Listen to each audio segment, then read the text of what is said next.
Good evening, YouTubers. I'm going to step on a few toes in this video.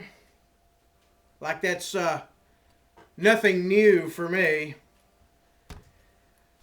You know those podcasters, those survival podcasters that want you to think that their poo doesn't stink, that they are helping you and it's their way is the best way. They know everything there is to know about everything. You know, the Yankee Preppers, the survival podcasters, the road warrior, all those wonderful survivalists that tell you how to do food storage and prepare for the shit hitting the fan and all like that. When they're big with these letters, let me tell you something. There's a group of people out there that have been doing this for years. I'll put their link in my side box, whichever side it's on, but look over there in the more info section. I'm going to put a link to their site. Now, you won't see any of them other podcasters doing this or video casters or whatever, because you know what?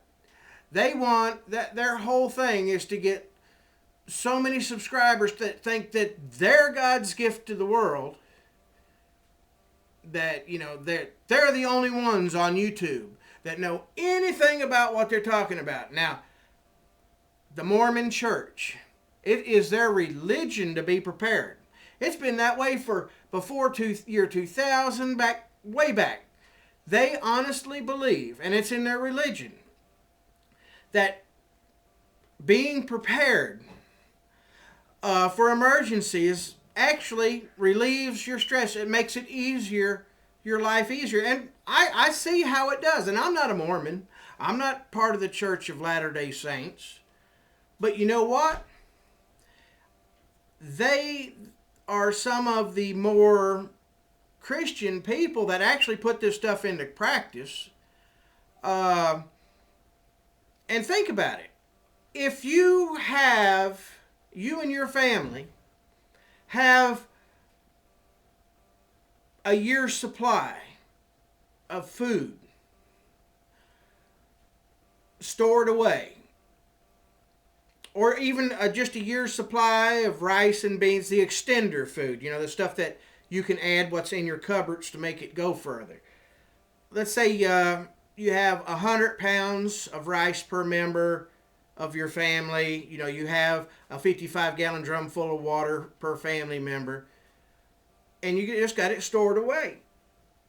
And when you watch the news and everything and people talk about disasters and crashes and all like that, doesn't it make you feel just a little less tense and a little less anxious, because you know that if the poo hits the fan, you won't be dying. You won't be that After Armageddon show that was on History Channel. You won't be that family, starving and pulling their hairs out, because you've already made these preparations. You have prepared for the big earthquake. You've prepared. It depends on where you live at, what you mostly prepare for, but go to the Mormon church. It's called Provident Living. That's what they're let me get this right.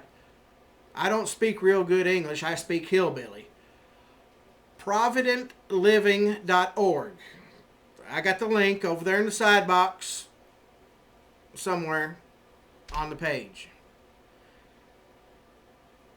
I tell you what, those other survival podcasters, they do a good job, but they're not the be-all and end-all. These people at the Mormon church have been doing this for a long time.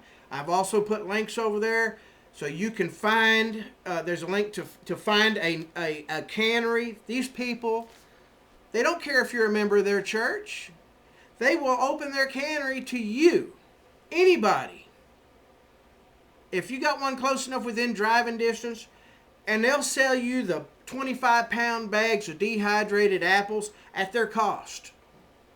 You know, it would be nice of you to drop a little something in the offering basket, because, you know, they're providing a service for us. But these people will open their cannery to you. They will let you have the supplies at cost, show you how to run the canner, oxygen absorbers and everything. They'll be glad to instruct you how to use it. And you can go in there and buy a 25-pound bag of dehydrated apples or carrots or beans, and buy the number 10 cans, and they'll give you the can, show you how to put the absorber in there and seal it yourself. You can sit there right in the place and seal it yourself and do as much as you want. Or you can get the Mylar bags and bring it home with you and seal what you want. Seal your stuff at home. So these people are going to give you these supplies at their cost. I mean, and they get it by the truckload, so you don't have to worry about the shipping, and it's all factored in already. Like I said, I put links on there to the price list on the This is long-term storage stuff. It's not Sam's Wholesale where you're going to get cans of chili weenies and all that other stuff. Long-term storage. This is shelf life stuff that's like 30 years, 20-year shelf life stuff that you can be like a fire extinguisher. You can get a bunch of it, store it in the back of the closet, and pretty much forget about it. Break open in case of war, and it won't break your bank. It's very easy to do. When you see the prices, you'll agree it. So all those other survival podcasts, I wouldn't call them podcasts, YouTubers that think they're all that. Hey, these people put us all to shame because they've been doing it. It's their religion to be prepared, and it's not a bad thing. I mean, you should read some of their reasons for being prepared. It's just peace of mind for everybody. I mean, it doesn't have to be 2012. It doesn't have to be end times. I mean, it doesn't have to be economic crash, dollar crash, hyperinflation. It's peace of mind. And there's no reason for anybody not to have it.